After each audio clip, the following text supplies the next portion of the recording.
Hello everyone, কেমন আছো সবাই? আশা করছি সবাই ভালো আছো।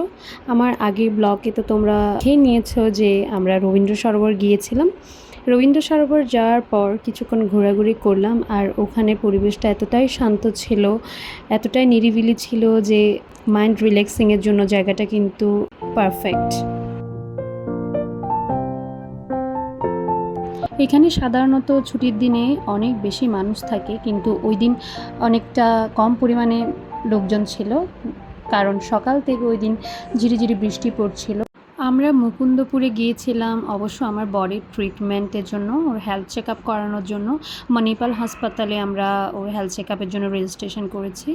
ওই দিন রবিবার থাকায় আমরা ফ্রি বসেছিলাম হোটেলে, তাই ভাবলাম রবীন্দ্র সরোবর ঘুরে আসা যাক, মেট্রো দিয়ে কাছেই আছে যেহেতু।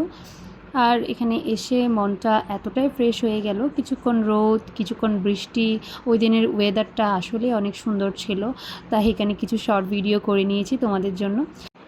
আমার এই ভিডিওটা যারা ফেসবুক পেজ থেকে দেখছো তারা অবশ্যই আমার ফেসবুক পেজটাকে ফলো করে রাখবে, যাতে নতুন ভিডিও আসার সাথে সাথে তোমাদের ফোনে নোটিফিকেশান চলে যায়।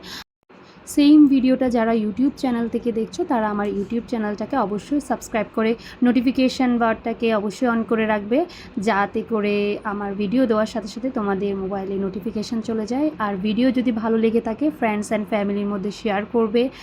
ও হ্যাঁ, লাইক আর কমেন্ট করতে কিন্তু ভুলো না। তোমাদের একটা কমেন্ট আর একটা লাইকই আমার ভবিষ্যতের অনুপ্রেরণা, এতে করে আমি আরও বেশি বেশি ভিডিও দিতে পারবো। দেখো, দেখতে দেখতে আমরা মেট্রো স্টেশন চলে এসেছি, যেহেতু লাঞ্চ টাইম হয়ে যাচ্ছিল আর গড়িয়াহাটও যাওয়ার ছিল। মেট্রো দিয়েই আমরা গড়িয়াহাট যাব, গড়িয়াহাট যেয়ে আমরা লাঞ্চটা করে নেব। আর এখানে আমরা সবাই ওয়েট করছিলাম মেট্রোর জন্য, আমাদের ছোট্ট সোনামণিও ওয়েট করছে মেট্রো রেল কখন আসবে দেখার জন্য। মেট্রো থেকে নেমে স্টেশনের পাশে একটা ভাতের হোটেল ছিল, সেখানে আমরা লাঞ্চটা সেরে নিচ্ছি। লাঞ্চে আমরা অর্ডার করেছিলাম ঝুরি আলু ভাজা, ডাল, সবজি আর একটা চিকেন, আর হচ্ছে রুই মাছ। যেহেতু বাচ্চা আছে চিকেন তো অর্ডার করতেই হবে।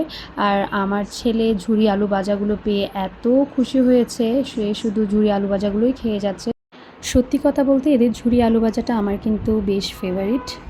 সাথে যদি ডাল হয় আর কোনো কথাই থাকে না, একদম জমি ক্ষীর। আর শেষ পাতে তো চাটনি পাঁপড় থাকবেই। এই চাটনি পাঁপড় খাওয়ার জন্য আমি প্রতিটা দোকানে শেষ পর্যন্ত ওয়েট করতাম কখন চাটনি পাঁপড়টা আসবে। এটা খুব ভালো লেগেছে আমার। যাই হোক, এখানে আমরা লাঞ্চটা করে নিচ্ছি, যেহেতু এরপর আরও অনেক হাঁটাহাঁটি করতে হবে, গড়িয়াহাট পুরো ঘুরে ঘুরে দেখতে হবে। লাঞ্চ শেষ করে আমরা বেরিয়ে পড়েছি। পাশে একটা কসমেটিকের দোকান পেয়েছিলাম, আমার কিছু প্রয়োজনীয় জিনিস লাগতো, তাই এই ডেইলি বাজারটা থেকে কিছু শপিং করে নিয়েছি তোমার দাদা সহ। এখানে অনেক ধরনের আইটেম আছে, কসমেটিক্স আইটেম, ডেইলি ইউজের কিছু আইটেম। এই সবটাতে মোটামুটি সব কিছু রিজনেবল প্রাইসের মধ্যে ছিল। এখানে তোমাদের সাথে শেয়ার করার জন্য কিছু ভিডিও ক্লিপ নিয়ে নিয়েছিলাম চুপি চুপি।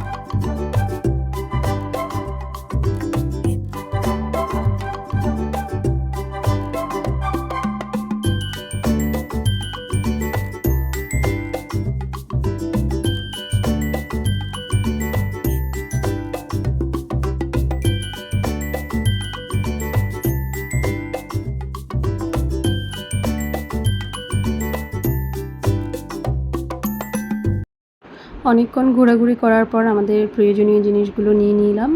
এখানে দেখতেই পাচ্ছ কী কী নিয়েছি। এখন বিল কাউন্টারে বরমশাই বিল করছে। আমি নিয়েছিলাম ফেস ওয়াশ, যেহেতু এখান থেকে যাওয়ার সময় ফেস ওয়াশ নিয়ে যাইনি। বাবুর জন্য কিছু খাবার আর ন্যাপকিন তো অবশ্যই লাগতো। ফেস টিস্যু নিয়েছি কিছু। এই তো শেষ আমাদের শপিং করা। এবার আমরা গড়িয়াহাটের দিকে রওনা দেব। এই শপিং সেন্টার থেকে বেরিয়ে 10 মিনিট হাঁটাহাঁটি করলেই গড়িয়াহাটের মেইন মার্কেটটা। আমরা এবার চলে যাচ্ছি ওখানে, যেহেতু ওদিন ছুটির দিন ছিল, বেশ কিছু দোকান বন্ধ ছিল। আর এখানে হাঁটতে হাঁটতে দেখতে পেলাম একটা অনেক সুন্দর শো পিসের দোকান। সত্যি খুব মন করছিল কিছু শোপিস নিয়ে আসি নিজের ঘর সাজানোর জন্য, যেহেতু এখন বর্ডারে অনেক ঝামেলা করে এই সমস্ত ছোটোখাটো জিনিস নিয়ে, তাই ভয়ে আর নিলাম না। দেখি পরের বার যদি যাই তাহলে অবশ্যই কিছু শোপিস নিয়ে আসবো। এবার আমরা হাঁটতে হাঁটতে কিছু দূর যাওয়ার পর একটা কুর্তির স্টোর দেখতে পেলাম। এখানে কিছু ডেইলি ওয়্যার কুর্তি দেখছিলাম, অনেক কমফোর্টেবল ছিল কুর্তিগুলো, দামেও অনেক রিজনেবল ছিল। আমি কটনের উপর কিছু কুর্তি দেখছিলাম। আর এখানে প্রতিটা পিস লেখা আছে কত দাম করে, এক পিস 150 টাকা করে, ফিক্সড প্রাইস, এদের কোনো দামাদামি নেই। একসময় গড়িয়াহাটে অনেক দামাদামি করার পর নেওয়া যেত। আরেকটা দোকানে দেখছিলাম এই কুর্তিগুলো লিখে রেখেছে 200 টাকা পিস। যাই হোক, আমি একটা কুর্তি নিয়ে নিয়েছি। আজকের ভিডিওটা এই পর্যন্ত রাখছি। সবাই ভালো থেকো, সুস্থ থেকো। পরবর্তী ভিডিও আসা অবধি আমার চ্যানেলে চোখ রেখো।